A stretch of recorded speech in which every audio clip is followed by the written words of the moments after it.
94C के तहत अध्यक्ष को केवल असाधारण और गंभीर परिस्थितियों में हटाया जा सकता है और वहां पर रूटीन प्रोसीजर नहीं रखी। 3 प्रकार की मेजोरिटी होती है, सिंपल मेजोरिटी, इफेक्टिव मेजोरिटी और स्पेशल मेजोरिटी जो 2/3 का है। सभी पद के लिए हमारे संविधान ने अलग अलग प्रावधान किए हैं। प्रधानमंत्री जी को हटाना है तो सादा बहुमत चाहिए, मगर स्पीकर को हटाना है तो इफेक्टिव मेजोरिटी चाहिए। ये एक प्रकार से ये स्पीकर संविधान में लिखा है भाई,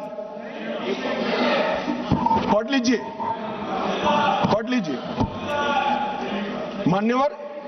ये एक प्रकार से संरक्षण दिया गया, जैसे न्यायपालिका के।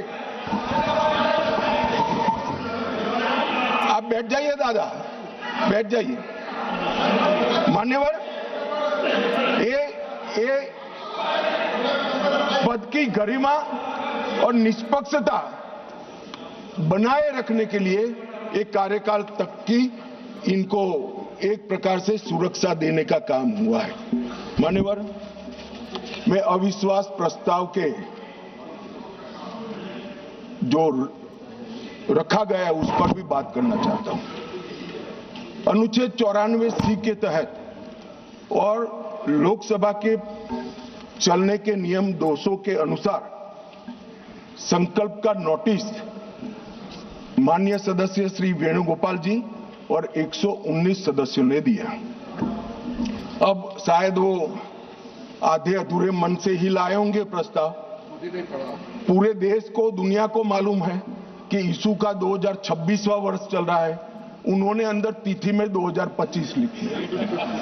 उन्होंने ऐसा सोचा कि इससे स्पीकर साहब रिजेक्ट कर सकते हैं। उन्होंने संकल्प ही संलग्न नहीं किया। जो संकल्प होता है वो संलग्न करता है, मगर भूल गए, वो कॉपी संलग्न नहीं की। उनको लगा कि स्पीकर साहब इसके कारण रिजेक्ट कर देंगे और जब ये इनके ध्यान पर ला दिया गया तो उन्होंने नोटिस वापस ले लिया और दूसरा नोटिस आ गया। अब दूसरे नोटिस की बात करता हूं। दूसरे नोटिस में एकमात्र श्री गौरव गोगोई के एक्चुअल हस्ताक्षर से बाकी सारे जेरोक्स थे। ये नियमों अनुसार रिजेक्ट होने का मामला है और फोटोकॉपी नहीं चलती। सदन के सदस्य ने एक्चुअल हस्ताक्षर वाला नोटिस देना होता है। साहब चलो मान लो एक्स्ट्राऑर्डिनरी सर्कमस्टेंसेस है, वो विपक्ष के सदस्य स्पीकर साहब के सामने अविश्वास की प्रस्ताव लाना चाहते हैं, मगर इतनी गंभीरता नहीं है कि नियमों के अनुसार लाए, नियमों के अनुसार लाए। मान्यवर, ये नियम पढ़ते ही नहीं है। कोई पार्टी के नियम से सदन नहीं चलेगा, इस लोकसभा के नियमों से ही ये सदन चलेगा। मान्यवर, फिर भी स्पीकर साहब की ऑफिस ने उनको मौका दिया कि भाई इतने गलतियां हैं, आप सुधार लो। फिर अब उनको शर्म आई कि अब तो सुधारना ही पड़ेगा, तो रिजेक्ट करेंगे ही नहीं, तो फिर सुधार कर उसको दायर कर दिया। अब मान्यवर, हाई मॉरल ग्राउंड की बात करते हैं और सदन में गंभीरता की बात करते हैं। ये दोनों चीजें इससे ही प्रकाशित होती हैं। हाई मॉरल ग्राउंड ये है कि 2 बार नियम अनुसार अविश्वास का प्रस्ताव न होने के बावजूद श्रीमान बिरला जी ने, हमारे अध्यक्ष जी ने उनको मौका देकर नोटिस सुधारने के लिए मौका दिया।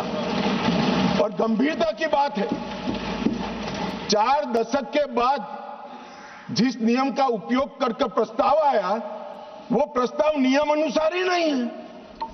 ये नियम को मानते ही नहीं है मान्यवर, और फिर कहते हैं कि हमें बोलने नहीं देते।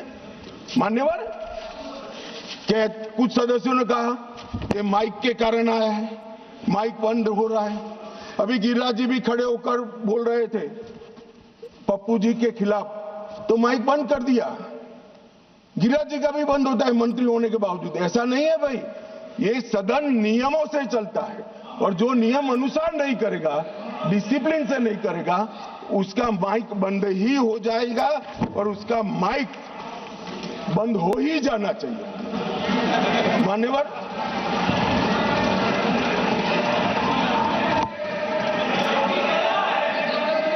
मान्यवर, उन्होंने नोटिस दिया, अंतराल के बाद सदन फिर से शुरू हुआ। 9 तारीख को 14 दिन समाप्त हो गए। अब वो प्रस्ताव किसका था? तो विपक्ष का था। हम तो तैयारी कर आए थे, स्पीकर साहब चेयर पर भी नहीं बैठे। उनके खुद के प्रस्ताव के प्रति भी वो गंभीर नहीं है। जिस दिन उनका लाया हुआ प्रस्ताव, जो 4 दशक के बाद रूल्स का उपयोग कर लाए थे, वो प्रस्ताव की चर्चा करने की जगह उन्होंने सदन को बिखेर देने का काम किया। इससे ज्यादा शर्मनाक घटना कोई नहीं हो सकती। आपके खुद के प्रस्ताव पर आप चर्चा नहीं करना चाहते हो और फिर कहोगे हमें बोलने नहीं देते। बिजनेस एडवाइजरी कमेटी ने सबकी सहमति से 9 तारीख मुकर्रर की थी मान्यवर, वो भी बैठे थे। हम सबको मालूम है बोलने के विषय बिजनेस एडवाइजरी कमेटी तय करती है, सदन का बिजनेस एडवाइजरी कमेटी करती है। आपकी सहमति से 9 तारीख को आया और ये इससे सहमत नहीं, सदन को डिस्पर्स कर लिए मान्यवर।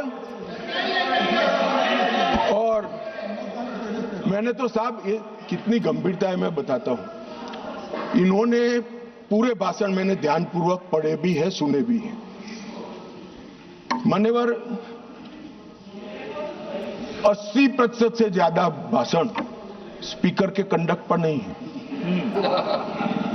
सरकार का विरोध करने के लिए। अरे भले आदमी, सरकार का विरोध करने के लिए ढेर सारी धाराएं हैं, ढेर सारे नियम हैं। आप सरकार का विरोध करने के लिए आज लोकतंत्र के गरिमा का प्रतीक लोकसभा स्पीकर पर आप सवालिया निशान दें। मान्यवर, कल भी कहा कि कैसे हुआ।